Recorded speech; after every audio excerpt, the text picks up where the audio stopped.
23日，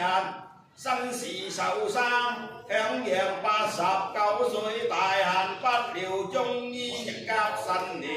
4月25日，卯時在家因病過中生還七下永別千都秋前世之日既有修齋見安寧在堂。不劇光陰迅速界當本月16日，正夜家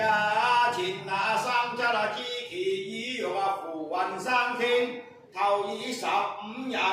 創生道德，依家門首立盼逢佛，攝照亡運開光頂同電響法食，安寧在堂明谷道場依中中感涉朝言在天街門首鋪排香儀，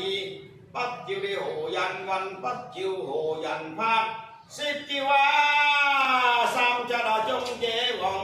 庭金老太公初為真運，二為靈魂，三為香魂，對天離別